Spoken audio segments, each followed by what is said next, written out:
speakers and guests. Good afternoon. All right, kombucha, wonder tonic, or slimy sludge. That single line captures some of the mystery that surrounds kombucha. And some of you might be sitting out there now thinking exactly what in the world is that. So how many of you have tried kombucha? How many of you like it? Okay. Its acquired taste is like beets. I think you either love it or you hate it. Okay, after my presentation today, I hope that you all will know what kombucha is, and another thing is how to make it at home. Okay, kombucha has been around for thousands of years. It's an ancient drink that's been celebrated for its many health benefits. It is said to have originated in China, and it was known as the elixir of life. It then moved to Russia, Germany, and other parts of Europe before finally coming to the United States. Kombucha is made from a sweetened tea that is fermented by a symbiotic colony of bacteria and yeast, which is otherwise known as a SCOBY or a mother. And it's called a mother because it's similar to a sourdough starter where it can make batch after batch. The fermented tea is reported to be chock full of beneficial bacteria, and this bacteria, it provides the good bugs for your stomach that people now get from yogurt and kefir and such. So let's look at some of the most commonly attributed health benefits to kombucha. And it's commonly attributed, I'm not verifying, there hasn't been any studies that say this is 100%, but there are millions of people that will swear to this. Number one, it boosts immunity. The fermentation process encourages the growth of bacteria, and this bacteria promotes probiotics, which are good for your digestion system, which then strengthens your immunity. Number two, it's a natural detoxifier. It adds to the enzymes, the probiotics and enzymes promote detoxification, which then causes liver support. Number three, it's rich in vitamin B and enzymes. Number four, it's an energy boost. It is the original energy drink. Number five, it increases your metabolism. Number six, it's supposed to relieve pain from your arthritis or joint issues. As I said, there's a long, long list of the many benefits, all the way from preventing, curing cancer, anti-aging, etc. So now we'll look at how to make kombucha at home. It takes just 4 simple ingredients and 10 steps to make it 1 gallon.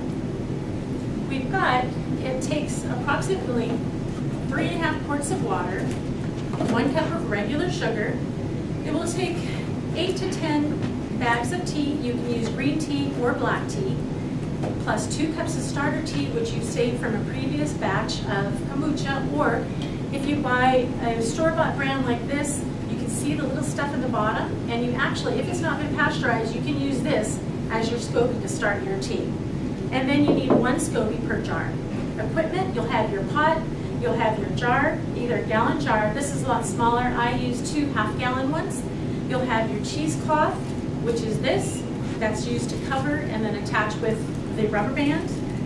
And then these are the bottles. You'll need 6 bottles to go ahead and bottle your finished kombucha into with either the swing tops or plastic. This SCOBY, I did bring a SCOBY, and it actually does probably look like a slimy sludge. And that is what causes all this, and that juice in there would be what is called the base, and that's what you add to your tea. Equipment, pots, jars, and bottles. Steps. So there's 10 simple steps. The first step is to make the tea base. You boil your water, you add your tea bags, you let it steep, you add in your cup of sugar, and you have to let that cool completely because otherwise it could injure your SCOBY. Step 2, you add the starter tea.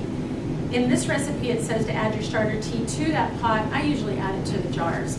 Number 3 is you're going to transfer all of that into the jars that you're going to be producing your kombucha in. With clean hands, make sure they're clean, you're going to go ahead and transfer.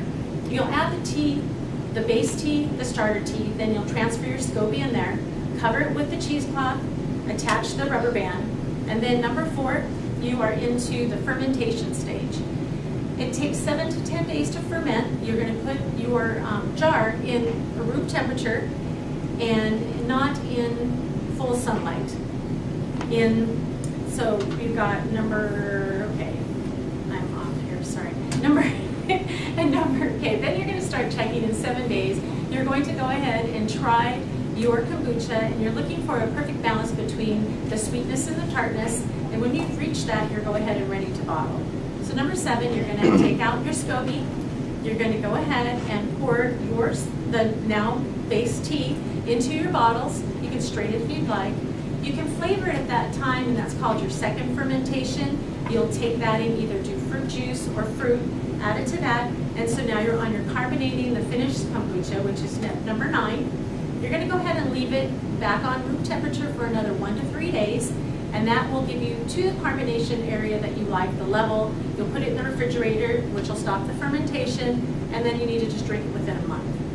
So number 10, step 10, you start the whole process over again. Wash your jars, put your SCOBY in, your starter, and then when the SCOBYs last for a long time, it's just better to check them to make sure that they're healthy, because sometimes it's been said that you can get mold on it. If you have a green or a black mold, you toss it.